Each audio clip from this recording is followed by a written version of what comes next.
Hi everyone, I thought I'd just jump on and do a quick honest review about what I think of my Ford Nugget Plus. First of all, sorry about the lighting because it's coming up to 8 o'clock at night now, so it's getting dark, and I've just dimmed the lights down so it's not too like smeared, but it's not the best quality, so yeah, sorry about that. But yeah, there's been so many things in my head that I've been thinking about what I want to mention on this review. So I'm going to start off with the good things about it. And I can only really think about two bad things so far, but some might come to mind. But overall, I'd say it's a brilliant van. It drives so nice. It's got like an adaptive cruise control on it, so I can literally put it on cruise control and put the lane assist on if I want, and it will just drive itself.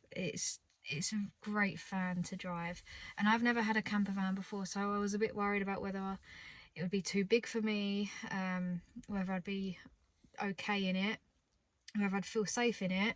And I can honestly say I feel so safe in this van. A few months ago, a couple of months ago, I had a major car crash, nearly died, and I thought before I got this van, I've always wanted a camper van, and I thought, well, after my crash, I'm not too sure whether I should go ahead and get one now because, yeah, I'm a bit nervous on the roads and stuff. But this van's actually brought my confidence back. It's so easy to drive. I love it. It's quiet. There's not too much noise when you're driving along the motorway. Yeah, it's super comfortable. It's built so well. I mean, I can't knock it really. There's only a couple things, like I said. Second thing that I really like about this van is the bed is so comfortable. I thought that when I go camping, it's not going to be like a, super comfy experience and the most luxurious thing I could do, but it is really comfortable. I'm talking about the bed at the pop top roof. I have slept on the bed downstairs. It's not as comfortable, don't get me wrong, but it's a massive bed.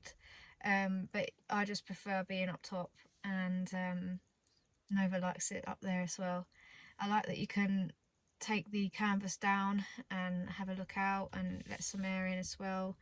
And it's got mosquito nets, so yeah, no bugs can get in or anything. And the other day in Pembrokeshire, we unzipped the canvas and we was just watching the sunset from the roof, and that was really nice.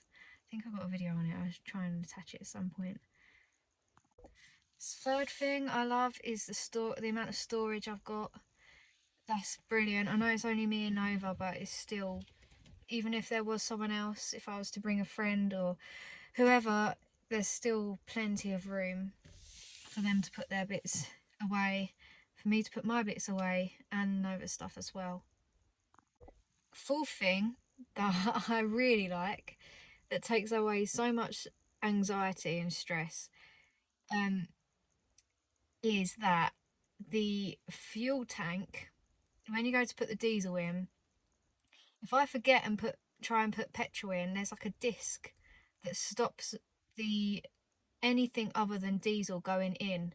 And I pulled up at the petrol station a few days ago, and I actually forgot that it was diesel, and I tried to put petrol in, and it just wouldn't happen. It just wouldn't let it. It just didn't click. Didn't the nozzle didn't go in. So yeah, that saved me a few pounds. But yeah, there's so many things with this van that they've just thought about, and they just a really clever design and well thought out for sure. And another thing I like as well is the camping chairs and the table. It's all such good quality, easy to put away. Yeah, it's just simple. Makes camping and the whole experience just easy. I've had to come move to the back where the lighting's a little bit better because it's just super dark out now. But I'm going to move on to what I don't like about the van. Well, it's not so much I don't like about the van itself, it's more about Ford. Because I had a few, not issues, I guess issues. I couldn't work out a few things about how to work the like hot hot water boiler and things like that. And the manual, I had a look at the manual, I had to look at a few YouTube videos, but the YouTube videos are on the old model, and this is a 24 plate brand new one, so things had changed and been updated since those YouTube videos.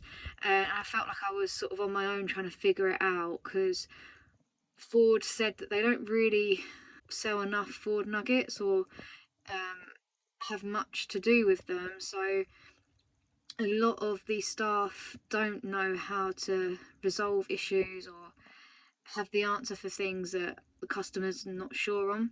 The manual is good, but sometimes it was just a bit confusing, and we ended up sorting it out, but it took like a long time to figure out. And the customer service wasn't that great, not because of the people, but because the training, I guess, they weren't trained on the Ford Nugget. So yeah, that's one thing that I would consider. And another thing that I would consider as well is that anything like that might break and need fixing and replacing or whatever comes from Germany, and it's expensive. Like, even if a piece costs, like, I don't know, 40 quid to replace, you've got 60 quid on top of that to ship from Germany. It doesn't matter what size it is, Ford will charge, or whoever it is that's distributing it will charge like 60 quid minimum. So yeah, this is something to consider. Okay, and then another thing that was an issue, it's not now, but it was for like literally 2 weeks. 2 weeks in from getting the van, I was still struggling with this, and that was the pop top, because it's manual, it's not electric. And everyone says, oh, you'll have so much problem with getting electric pop top and all that, and I'm not too sure still. I'm in two minds, because the manual is still a bit tricky, because obviously I'm on my own and doing it. It's quite heavy, but I figured the knack out now. So you have to open both side doors or one side door, and just makes it so much easier, because obviously the air, there's not so much pressure. And also unzipping the canvas, rolling that bit up, and so you've got like the waterproof bit exposed, and then you can easily like roll that up from then, and you can actually see what you're doing as well. So they're two tips if anyone's struggling like I was. Hopefully it'll make it easier for you. So right behind me up here is a charging point for the phone, so when I sleep up top I can leave my phone there and it be easy reach, and it charges the phone so actually really fast.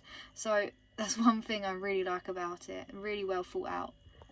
Okay, and lastly, it's not just about this van, it's pretty much about most camper vans, I guess, unless you've got the super posh ones where you've actually got the blinds fitted. I wish this had those blinds fitted, because god, it just makes things so much easier for me, but I am lazy like that. I find the thermal blinds, as I've said before, a massive faff. So I bought a curtain pole, which I showed you guys before one of my previous videos.